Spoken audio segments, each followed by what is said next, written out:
Hola queridos hermanos en Jesucristo nuestro Señor, de las Sagradas Escrituras estaremos hablando de la pasión y resurrección de nuestro Señor Jesús. Es muy importante que siempre tengamos en cuenta su pasión, muerte y resurrección, porque a través de ella nuestro corazón, nuestra alma y nuestra mente van a sentir lo que Él ha pasado por nosotros. Se entregó voluntariamente por nosotros. Y dice así, Evangelio según San Juan. Historia de la pasión-resurrección. El arresto de Jesús. Cuando terminó de hablar Jesús y sus discípulos salieron de allí, atravesaron el torrente Cedrón y entraron en un huerto que había cerca. Este lugar era conocido por Judas, el traidor, porque Jesús se reunía frecuentemente allí con sus discípulos. Así que Judas, llevando consigo un destacamento de soldados romanos y los guardias puestos a su disposición por los jefes de los sacerdotes y los fariseos, se dirigió a aquel lugar. Iban armados y equipados con faroles y antorchas. Jesús, que sabía todo lo que le iba a ocurrir, salió a su encuentro y les preguntó, ¿a quién buscan? Ellos contestaron, a Jesús de Nazaret. Jesús les dijo, yo soy. Judas, el traidor, estaba allí con ellos. En cuanto les dijo, yo soy, retrocedieron y cayeron a tierra. Jesús les preguntó de nuevo, ¿a quién buscan? Volvieron a contestarle, a Jesús de Nazaret. Jesús les dijo, ya le he dicho que soy yo. Por tanto, si me buscan a mí, dejen que éstos se vayan. Así se cumplió lo que él mismo había dicho. No he perdido a ninguno de los que me diste. Entonces Simón Pedro, que tenía una espada, la desenvainó e hirió con ella a un siervo del sumo sacerdote, cortándole la oreja derecha. Este siervo se llamaba Malco. Pero Jesús le dijo a Pedro, guarda tu espada, es que no debe, es que no debo tener, es que no debo beber este cáliz de amargura que el Padre me ha preparado. Los soldados romanos, con su comandante al frente y la guardia judía, arrestaron a Jesús y le ataron las manos. Acto seguido, lo condujeron a casa de Anás, el cual era suegro de Caifás, que era sumo sacerdote aquel año. Caifás era el que había aconsejado a los judíos, conviene que muera un solo hombre por el pueblo. Negación de Pedro. Simón Pedro y otro discípulo seguían a Jesús. Este discípulo, que era conocido del sumo sacerdote, entró al mismo templo al mismo tiempo que Jesús, en el patio interior de la casa del sumo sacerdote. Pedro, en cambio, tuvo que quedarse fuera, junto a la puerta, hasta que el otro discípulo, el conocido del sumo sacerdote, habló a la portera y consiguió que lo dejaran entrar.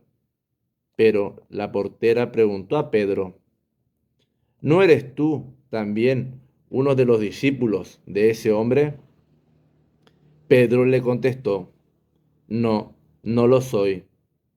Como hacía frío, Los criados y la guardia habían preparado una fogata y estaban en torno a ella calentándose. Pedro estaba también con ellos calentándose. Jesús ante Anás. El sumo sacerdote interrogó a Jesús acerca de sus discípulos y de sus enseñanzas. Jesús declaró: Yo he hablado siempre en público, he enseñado en las sinagogas, en el templo, donde se reúnen todos los judíos. No he enseñado nada clandestinamente. ¿Por qué me preguntas a mí? Pregunta a los que me han oído y ellos podrán informarte. Al oír esta respuesta, uno de los guardias que estaba junto a él le dio una bofetada diciéndole: ¿Cómo te atreves a contestar así al sumo sacerdote? Jesús le dijo: Si he hablado mal, demuéstrame en qué, pero si he hablado bien, ¿por qué me pegas? Entonces Anás lo envió con las manos atadas a Caifás, el sumo sacerdote. Nueva negación de Pedro.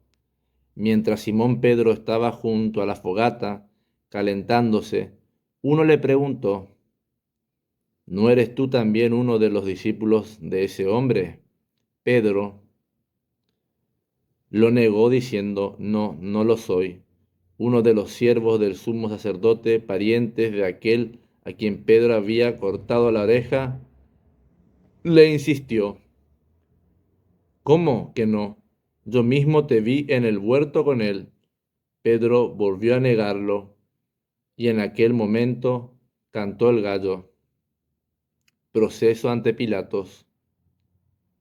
Después condujeron a Jesús desde la casa de Caifás hasta el palacio del gobernador. Era de madrugada.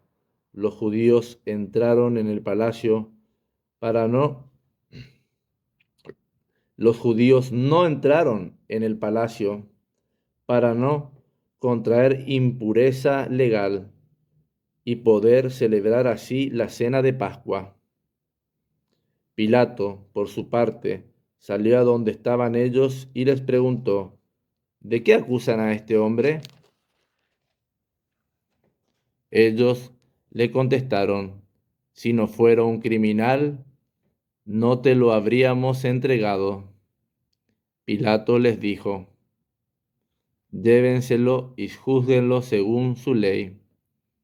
Los judíos dijeron: Nosotros no estamos autorizados para condenar a muerte a nadie. Así se cumplió la palabra de Jesús, que había anunciado de qué forma iba a morir. Pilato volvió a entrar en su palacio, llamó a Jesús y le interrogó: ¿Eres tú el rey de los judíos? Jesús le contestó: ¿Dices eso por ti mismo o te lo han dicho otros de mí? Pilato respondió: ¿Acaso soy yo judío? Son los de tu propia nación y los jefes de los sacerdotes los que te han entregado a mí. ¿Qué has hecho? Jesús le explicó: Mi reino no es de este mundo. Si lo fuera, mis seguidores hubieran luchado para impedir que yo fuera entregado a los judíos. Pero no, mi reino no es de este mundo. Pilato insistió: Entonces, ¿eres rey? Jesús le respondió: Soy rey, como tú dices, y mi misión consiste en dar testimonio de la verdad. Precisamente para eso he nacido y para eso he venido al mundo. Todo el que pertenece a la verdad escucha mi voz. Pilato le preguntó: ¿Y qué es la verdad? Después de decir esto, Pilato salió de nuevo y dijo a los judíos: Yo no encuentro delito alguno en este hombre, pero como ustedes tienen derecho a que les ponga en libertad un prisionero durante la fiesta de Pascua, quieren que deje en libertad al rey de los judíos. Pero ellos seguían gritando, no, a ese no, deja en libertad a Barrabás. El tal Barrabás era un bandido. Jesús condenado a muerte. Entonces Pilato ordenó que lo azotaran.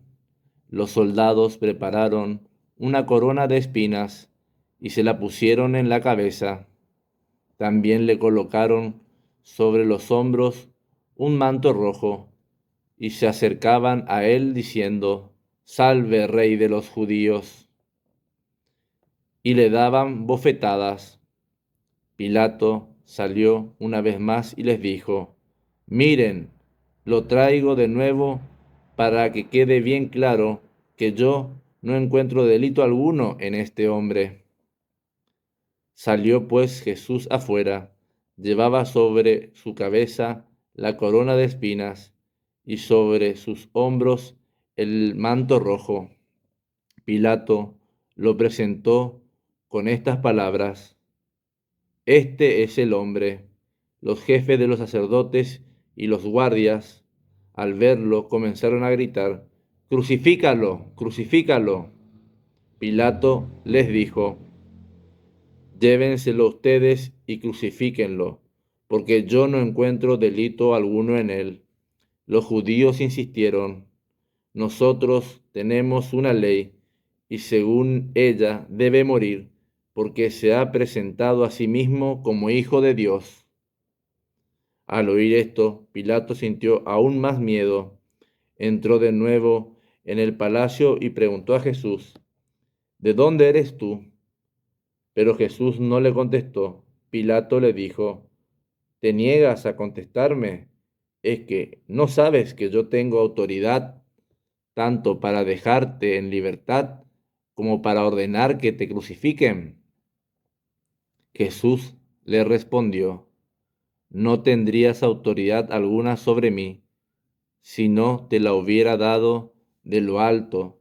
Por eso, el que me entregó a ti tiene más culpa que tú. Desde ese momento Pilato intentaba ponerlo en libertad, pero los judíos le gritaban, si pones en libertad a este hombre, no eres amigo del emperador romano, porque cualquiera que tenga la pretensión de ser rey es enemigo del emperador. Pilato, al oír esto, mandó que sacaran fuera a Jesús y lo sentó en el tribunal, en el lugar conocido como el nombre del enlosado, que en la lengua de los judíos se llama Gábata. Era la víspera de la fiesta de Pascua, hacia el mediodía. Pilato dijo a los judíos, aquí tienen a su rey. Ellos comenzaron a gritar, mátalo, crucifícalo. Pilato insistió, ¿cómo voy a crucificar a su rey? Pero los jefes de los sacerdotes contestaron, nuestro único rey es el emperador romano. Entonces Pilato les entregó a Jesús para que lo crucificaran. La crucifixión de Jesús. Se hicieron pues cargo de Jesús, quien llevando a hombros su propia cruz, salió de la ciudad hacia un lugar llamado la Calavera, que en lengua de los judíos se dice Gólgota. Allí lo crucificaron junto con otros dos, uno a cada lado de Jesús. Pilato mandó escribir y poner sobre la cruz un letrero con esta inscripción, Jesús de Nazaret, el Rey de los judíos. Leyeron el letrero muchos judíos porque el lugar donde Jesús había sido crucificado estaba cerca de la ciudad y estaba escrito en hebreo, en latín y en griego. Los jefes de los sacerdotes se presentaron ante Pilato y le dijeron, no escribas el rey de los judíos, sino más bien este hombre ha dicho, yo soy el rey de los judíos. Pero Pilato les contestó: lo que he escrito, escrito queda. Distribución de los vestidos. Los soldados, después de crucificar a Jesús, se apropiaron de sus vestidos e hicieron con ellos 4 partes para cada uno. Dejaron aparte la túnica. Como era una túnica sin costura, tejida de una sola pieza de arriba abajo, los soldados llegaron a este acuerdo: es mejor que no lo dividamos. Vamos a sortearla para ver a quién le toca. Así se cumplió el texto de la escritura: dividieron entre ellos mis vestidos y mi túnica la echaron a suerte. Eso fue lo que hicieron los soldados. Jesús, su madre y el discípulo amado. Junto a la cruz de Jesús estaban su madre, la hermana de su madre María, la mujer de Cleofás, y María Magdalena. Jesús, al ver a su madre y junto a ella al discípulo, quien tanto amaba, dijo a su madre: mujer, ahí tienes a tu hijo. Después dijo al discípulo: ahí tienes a tu madre. Y desde aquel momento el discípulo la recibió como suya. La muerte de Jesús. Después Jesús, sabiendo que todo se había cumplido, para que también se cumpliera la escritura, exclamó: tengo sed. Había allí una jarra con vinagre. Los soldados colocaron en la punta de una caña una esponja empapada de vinagre y se la acercaron a la boca. Jesús probó el vinagre y dijo: todo está cumplido. E inclinando la cabeza, entregó el espíritu. La lanzada. Como era de día de la preparación de la fiesta de la Pascua, los judíos no querían que los cuerpos quedaran en la cruz aquel sábado, ya que aquel día se celebraba una fiesta muy solemne. Por eso pidieron a Pilato que ordenara romper las piernas a los crucificados y que los bajaran de la cruz. Fueron, pues, los soldados y rompieron las piernas a los 2 que habían sido crucificados con Jesús. Cuando se acercaron a Jesús, se dieron cuenta de que ya estaba muerto, por eso no le rompieron las piernas. Pero uno de los soldados le atravesó el costado con una lanza, y enseguida brotó del costado sangre y agua. El que vio estas cosas da testimonio de ellas, y su testimonio es verdadero. Él sabe que dice la verdad, para que también ustedes crean. Esto sucedió para que se cumpliera la escritura que dice: no le quebrarán ningún hueso. La escritura dice también en otro pasaje: mirarán al que traspasaron. La sepultura de Jesús. Después de esto, José de Arimatea, que era discípulo de Jesús, aunque los mantenían secreto por miedo a los judíos, pidió autorización a Pilatos para retirar el cuerpo de Jesús. Pilato se lo concedió. Entonces él fue y tomó el cuerpo de Jesús. Llegó también Nicodemo, el que en una ocasión había ido a hablar con Jesús durante la noche, con unos 30 kilos de una mezcla de mirra y perfume. Entre los dos se llevaron el cuerpo de Jesús y lo envolvieron con vendas de lino bien empapadas de la mezcla de mirra y perfume, según la costumbre judía de sepultar a los muertos. Cerca del lugar donde fue crucificado Jesús había un huerto, y en el huerto un sepulcro nuevo, en el que nadie había sido enterrado. Allí pues depositaron a Jesús, dado que el sepulcro estaba cerca, y era la víspera de la fiesta de la Pascua. El sepulcro vacío. El domingo por la mañana, muy temprano, antes de salir el sol, María Magdalena vino al sepulcro. Cuando vio que habían retirado la piedra que tapaba la entrada, regresó corriendo a donde estaba Simón Pedro y el otro discípulo a quien Jesús tanto quería y les dijo: se han llevado del sepulcro al Señor y no sabemos dónde lo han puesto. Pedro y el otro discípulo fueron rápidamente al sepulcro. Salieron corriendo los dos juntos, pero el otro discípulo se adelantó a Pedro y llegó antes que él. Al asomarse al interior comprobó que las vendas de lino estaban allí, pero no entró. Siguiéndole los pasos llegó Simón Pedro, que entró en el sepulcro y observó que las vendas de lino estaban allí. Estaba también el lienzo que habían colocado sobre la cabeza de Jesús, pero no estaba con las vendas, sino doblado y colocado aparte. Entonces entró también el otro discípulo, el que había llegado primero al sepulcro, vio y creyó. Y es que hasta entonces los discípulos no habían entendido la escritura según la cual Jesús tenía que resucitar de entre los muertos.